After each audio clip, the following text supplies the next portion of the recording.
सेनेची 17 उमेदवारांची यादी आपण या ठिकाणी सांगणार आहोत। बुलढाण्यामधून नरेंद्र खेडेकर, त्याचबरोबर यवतमाळ वाशीमधून संजय देशमुख, मावळमधून संजोग वाघेरे, तर सांगलीमधून चंद्रहार पाटील यांना उमेदवारी देण्यात आली आहे। तर आपण बघतो हिंगोलीमध्ये नागेश पाटील आष्टीकर यांना उमेदवारी देण्यात आली आहे। तर संभाजीनगरमधून पुन्हा एकदा चंद्रकांत खैरे यांना सध्या तिकीट देण्यात आलंय। तर धाराशिवमधून ओमराजे निंबाळकर हे सध्याचे विद्यमान खासदार ठाकरे गटाचे आहेत, त्यांनाच पुन्हा एकदा उमेदवारी देण्यात आलेली आहे। तर शिर्डीमधून आपण पाहतोय की भाऊसाहेब वागचौरे यांना मैदानात उतरवण्यात आलंय। नाशिकमधून राजाभाऊ वाजे यांना उमेदवारी देण्यात आलेली आहे।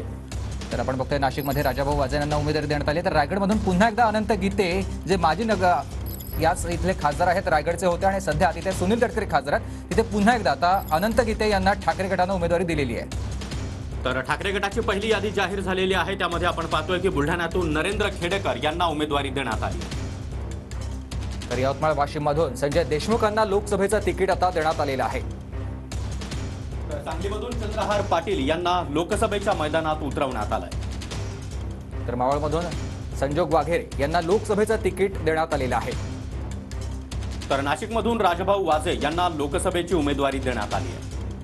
हिंगोलीमधून नागेश आष्टीकरांना लोकसभेची उमेदवारी जाहीर करण्यात आलेली आहे। तर ईशान्य मुंबईतून संजय दिना पाटील यांना उमेदवारी देण्यात आली आहे। तर रायगडमधून अनंत गीते यांना लोकसभेची उमेदवारी देण्यात आलेली आहे। संभाजीनगरमधून माजी खासदार चंद्रकांत खैरे यांना उमेदवारी जाहीर झाली आहे।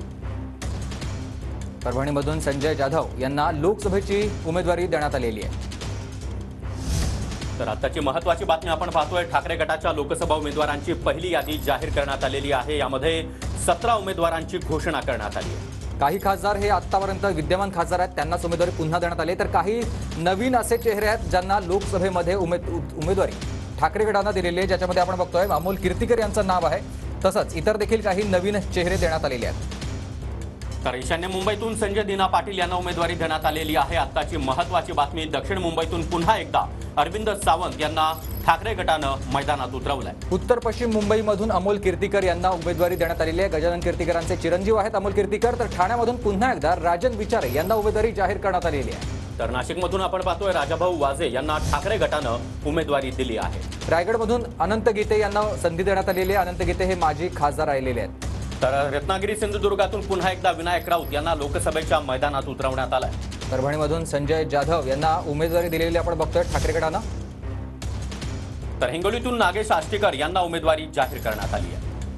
संभाजीनगरमधून चंद्रकांत खैरे यांना पुन्हा एकदा या ठिकाणी उमेदवारी देण्यात आलेली आहे। इथे आधी विरोधी पक्षनेते अंबादास दानवे हे देखील इच्छुक होते, मात्र चंद्रकांत खैरेंना पुन्हा एकदा उमेदवारी देण्यात आली आहे। तर शिर्डीमधून भाऊसाहेब वागचौरे यांना उमेदवारी घोषित करण्यात आली आहे। तर धाराशिवमध्ये विद्यमान खासदार ओमराजे निंबाळकर यांना पुन्हा एकदा लोकसभेच्या रिंगणात उतरवण्यात आलंय। तर ग्राफिक्सच्या माध्यमातून आपण बघतोय ही यादी आता आलेली आहे। बुलढाण्यामधून नरेंद्र खेडेकर यांना लोकसभेची उमेदवारी ठाकरे गटानं दिली आहे। तर यवतमाळ वाशीमधून संजय देशमुख यांना लोकसभेचं तिकीट देण्यात आले। सांगलीमधून चंद्रहार पाटील यांना लोकसभेची उमेदवारी ठाकरे गटानं जाहीर केली आहे। तर मावळमधून संजोग वाघेरे यांना लोकसभेचं तिकीट देण्यात आलंय। नाशिकमधून राजाभाऊ वाजे यांना लोकसभेचं तिकीट देण्यात आलेलं आहे। तर हिंगोलीमधून आपण पाहतोय की नागेश आष्टीकर यांना लोकसभेची उमेदवारी जाहीर करण्यात आली आहे। ईशान्य मुंबईतून संजय दिना पाटील माजी खासदार त्यांना उमेदवारी देण्यात आलेली आहे। तर रायगडमधून अनंत गीते यांना लोकसभेची उमेदवारी जाहीर करण्यात आली। तर संभाजीनगरमधून चंद्रकांत खैरे यांना उमेदवारी जाहीर करण्यात आलेली आहे। तर परभणीमधून संजय जाधव यांना लोकसभेच्या रिंगणात उतरवण्यात आलं।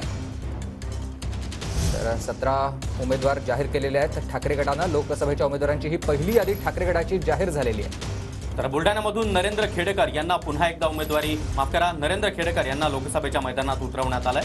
यवतमाळ वाशीममधून संजय देशमुखांना आता उमेदवारी दिलेली आहे। तर मावळमधून संजोग वाघेरे यांना उमेदवारी देण्यात आली आहे। वाघेरे देखील राष्ट्रवादीत होते, ते आता ठाकरे गटामध्ये आलेले आहेत आणि त्यांना उमेदवारी देण्यात आली आहे। तर डबल महाराष्ट्र केसरी असलेले चंद्रहार पाटील यांना सांगलीतून ठाकरे गटानं लोकसभेच्या मैदानात उतरवलंय।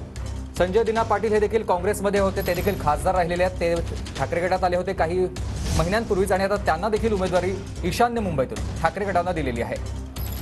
तर ठाकरे गटानं एकूण 17 उमेदवारांची घोषणा केलेली आहे। त्यामध्ये दक्षिण मुंबईतून विद्यमान खासदार अरविंद सावंत यांना उमेदवारी देण्यात आली आहे। तर उत्तर पश्चिम मुंबईतून विद्यमान खासदार असलेले गजानन कीर्तिकर यांचे चिरंजीव अमोल कीर्तिकर यांना लोकसभेच्या मैदानात उतरवलंय। तर राजन विचारे ठाकरे गटाचे ठाण्याचे सध्या खासदार आहेत, विद्यमान खासदार आहेत आणि त्यांना पुन्हा एकदा संधी दिलेली आहे ठाकरे गटानं। कारण त्यांनी जरी एकनाथ शिंदे यांनी बंड केल्यानंतर ते वेगळे झाले असले तरी देखील राजन विचारे हे ठाकरे गटात कायम राहिले आणि त्यामुळे त्यांना पुन्हा एकदा आता संधी देण्यात आलेली आहे। तर रायगडमधून अनंत गीते यांना संधी देण्यात आलेली आहे। अनंत गीते हे माजी खासदार राहिलेले आहेत, तर रत्नागिरी सिंधुदुर्गातून विद्यमान खासदार विनायक राऊत यांना उमेदवारी देण्यात आली। अनंत गीते यांनी 6 वेळा खासदारकी रायगड आणि सिंधुदुर्ग मतदारसंघामधून मिळवलेली होती, मात्र त्यांचा 2019 साली पराभव केला होता सुनील तटकरेंनी। मात्र पुन्हा एकदा आता ठाकरे गटानं सुनील तटकरे यांच्या विरोधात अनंत गीते यांना उमेदवारी दिलेली आहे। तर रायगडमध्ये एकंदरीतच सुनील तटकरे विरुद्ध अनंत गीते असा सामना आपल्याला पाहायला मिळणार आहे, कारण अजित पवार यांनी कालच सुनील तटकरे यांच्या उमेदवारीची घोषणा केली आहे। त्यामुळे आता रायगडच्या जागेवर चुरस पाहायला मिळेलच। मात्र यवतमाळ वाशिममधून आपण बघतोय संजय देशमुख यांना ठाकरे गटानं आता उमेदवारी जाहीर केलेली आहे, तर मावळमधून संजोग वाघेरे यांना उमेदवारी देण्यात आलेली आहे। ज्या वेळेला संजय वाघेरे यांनी प्रवेश केला होता ठाकरे गटामध्ये, त्याच वेळेला लोकसभेच्या तुम्ही तयारीला लागा अशा सूचना उद्धव ठाकरेंनी वाघेरेंना केलेल्या होत्या आणि त्या संदर्भात आपण बघतोय आता त्यांना तिकीट देखील जाहीर झालेलं आहे। तर बुलढाण्यामधून नरेंद्र खेडेकर यांना उमेदवारी दिलेली आहे। ठाकरे गटानं आज आपल्या 17 उमेदवारांच्या यादीची घोषणा केली आहे आणि या संदर्भात